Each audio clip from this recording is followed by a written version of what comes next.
Well, my name's Townsend. I'm now 27. Was diagnosed with testicular cancer in 2003. Yeah, bit of a bolt out of the blue. Pretty healthy up until then, nothing really to speak of. My mum had cancer when she was younger, but nothing hereditary or anything, so it was a real shock. And I was very lucky. I was incredibly lucky that it hurt, and it really hurt as well. And this time, this sort of cancer, sometimes you don't ever know it's there, and you just kind of live with it. And it's only when you go for a routine checkup or something that the doctors find it, and by that point, it's gone to a stage where it's pretty serious. So yeah, I was stage 1/2, and it was very quick. And I got rushed into hospital for the scans, the ultrasound, and it really just went like that. I just got straight into hospital, operations here, operations there, and then the dreaded chemotherapy, and then another operation. So, but it all happened within a space of 18 months really. It was very intensive and pretty aggressive as well.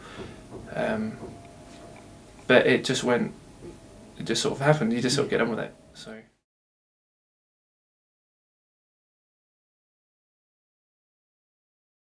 The first, initially you're just a bit dumbfounded with what's going on. You don't even think about that really. The whole fertility issue was first raised to me when I was told that there is a possibility that chemotherapy might have an effect on that, and I didn't even know what it was at that point. I was a 22-year-old, didn't even come into the radar, to be honest. Didn't have a girlfriend. And then they suggested that I pop down to a hospital in Hammersmith to, make a deposit, shall we say. And saying that to a 22-year-old was just the strangest thing ever. Really embarrassing, to be honest. Just didn't know what to do. I didn't want to do it. Didn't really see the importance of it because I thought, well, I'm 22, God, I'm not even thinking about kids. But then I thought, well, hang on, come on, get a bit serious with this. You might need to think about this in the future. So it takes 20 minutes, whatever. Yeah, it's pretty embarrassing walking up there with your pot or whatever, but you just do it, so it's fine. I had it completely taken out by my mates as well, but it makes it a little bit easier sometimes to deal with the whole thing, and a bit of lightheartedness. But yeah, it was raised to me by my doctor, but wasn't particularly pushed. So it's important to know that it's possible. Even if in the end you may be right, you just don't know. And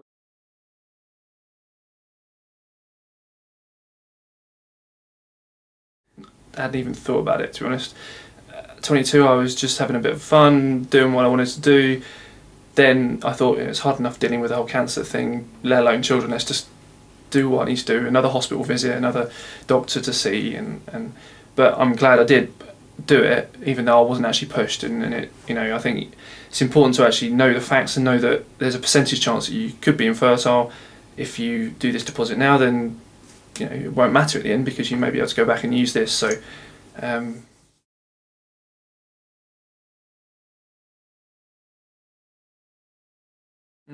Yeah, I went to it was Hammersmith Hospital.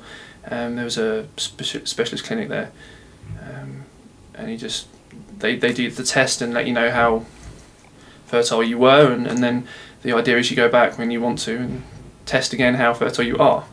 I had the added problem that it wasn't just the chemotherapy that affected me. It was also I had a retroperitoneal lymph node dissection as well, which basically took out the lymph nodes at the base of my spine because they were affected as well, and that also there's a chance that might have affected me as well. So kind of like a double whammy.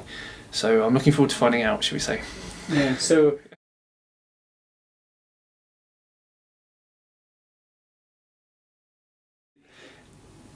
part of it was because I was a 22-year-old guy and I didn't particularly want to find out stuff. I'll fully admit it. I was scared enough as it was, and the whole issue of fertility and all this sort of stuff was just nightmare. So I didn't really want to find out.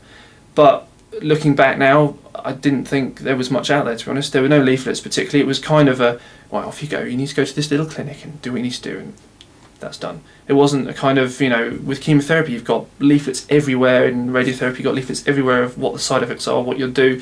You've got one per drug almost.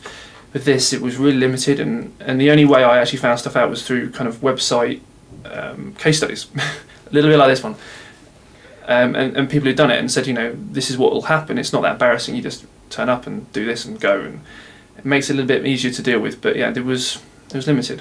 It was limited.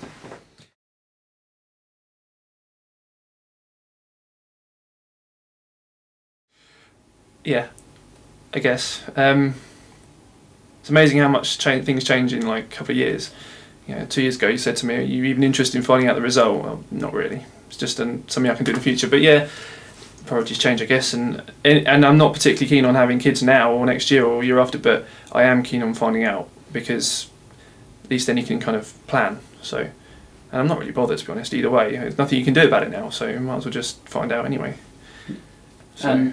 And now you have that backup of having... Yeah, exactly. I've got a contingency if they turn around and say, well, sorry, you know, the chemo got rid of it, cancer for you, but it also did this to you. So if that's the case, then I'm not worried about it, because I've got some storage. So.